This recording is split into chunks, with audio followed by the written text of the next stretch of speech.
जय हिंद।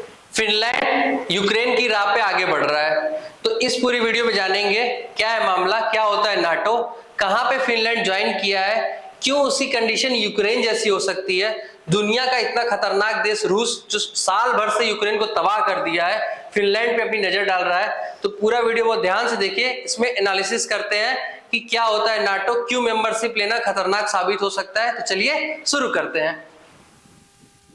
तो नाटो में कुछ न्यूज की हेडलाइन है, नाटो में शामिल हुआ फिनलैंड, रूस ने दी चेतावनी। इसके बाद है, इसके पहले यूक्रेन ने भी सिर्फ कोशिश की थी, ज्वाइन नहीं किया था, कोशिश की थी।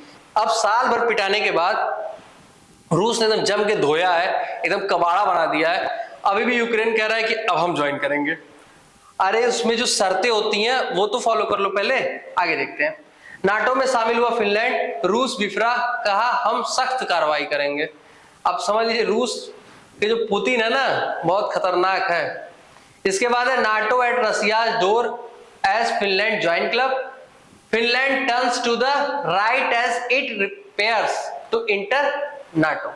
अब इसके बाद पूरी डिटेल से अब इसको समझिए आप। तो देखिए नाटो क्या होता है, नाटो का फुल फॉर्म है नॉर्थ अटलांटिक ट्रीटी ऑर्गेनाइजेशन। जब सेकेंड वर्ल्ड वॉर शुरू हुआ था 1939 को, कब शुरू हुआ था 1939 को, और खत्म कब हुआ था 1945 को। 1939 को शुरू हुआ था, 1945 को खत्म हुआ था। जब वर्ल्ड वॉर खत्म हो गया तो अमेरिका और यूएसएसआर यानी यूएसए और यूएसएसआर पूरी दुनिया की दो सबसे बड़ी महाशक्तियां बने। लेकिन यूएसए और यूएसएसआर की लड़ाइयां जो थी वो कोल्ड वॉर में होने लगी। वो डायरेक्ट एक दूसरे पर अटैक करते नहीं थे, लेकिन एक दूसरे के सहयोगी को, एक दूसरे को बर्बाद करते रहते थे।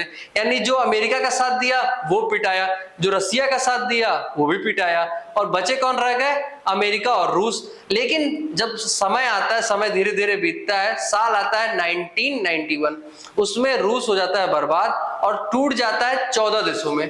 कितने देशों में टूट जाता है, 14 देशों में। यूएसएसआर का विघटन हो जाता है, यूएसएसआर का विघटन हो जाता है 14 देशों में, और यूएसए पड़ा रहता है। अब यूएसए की शक्तियां डेली डेली बढ़ती जा रही थी, तो अब उसका विरोध करने में ब्रिक्स बनता है, बिम्स्टेक बनता है, सार्क बनता है, एशियान बनता है, सारे देश मिलकर अपना अपना ग्रुप बनाने लगते हैं। तो अमेरिका क्या करता है, कुछ यूरोपियन कंट्री को लेकर, लगभग 8 यूरोपियन कंट्री को लेकर, और अमेरिका और कनाडा, यानी टोटल 10 स्थायी मेंबर मिलकर एक आर्मी ट्रीटी के लिए एक ऑर्गेनाइजेशन बनाते हैं।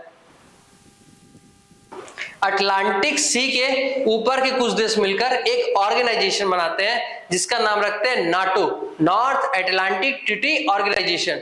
इसकी आर्टिकल नंबर 5 कहती है कि नाटो के अगर किसी मेंबर पे, नाटो के जो 30 देश इस समय है, और ये फिनलैंड के जुड़ने के बाद 31वां सदस्य हो गया, 31 देश हो गए, अगर किसी देश पे दुनिया का कोई भी देश आक्रमण किया तो नाटो के 31 देश मिलकर उस पर अटैक करेंगे, यानी उसको बर्बाद कर दिया जाएगा। यानी एक वर्ल्ड वॉर जैसी सिचुएशन क्रिएट की जा रही है। अब ये ना होती तो ज्यादा अच्छा होता, लेकिन अब ये हो रही है तो ठीक है। अब नाटो में ज्वाइन करने के लिए क्या कंडीशन होनी चाहिए, नाटो के जो भी रूल है आप उसे फॉलो करिए, जो भी उनके मतलब मेन उद्देश्य, बेसिक गोल बना के इन्होंने टीम बनाई है उसको फॉलो करिए। आपका देश जो है स्थिर होना चाहिए राजनीतिक और सामाजिक तौर पे, और आपका किसी से भी कोई लड़ाई नहीं होनी चाहिए। आपकी जो सेना है वो हाईटेक होनी चाहिए, और आप ज्योग्राफिकली उस देश के यानी नाटो के जो मेंबर कंट्रीज है उसके पास होने चाहिए। लेकिन रूस इससे क्यों नाराज है, क्योंकि रूस की लगभग 1300 किलोमीटर, लगभग 1300 किलोमीटर की सीमा जो है वो फिनलैंड से लड़ती है। अब फिनलैंड जो है वहां पे आके नाटो बैठेगा, अमेरिका बैठेगा, रूस का दुश्मन, तो अब रूस इस बात पे भड़केगा ही। तो इसलिए रूस ने एकदम साफ तौर पे कह रखा, अभी आपने न्यूज में भी देखा, रूस ने एकदम साफ तौर पे कह रखा है कि हम आपको छोड़ेंगे नहीं।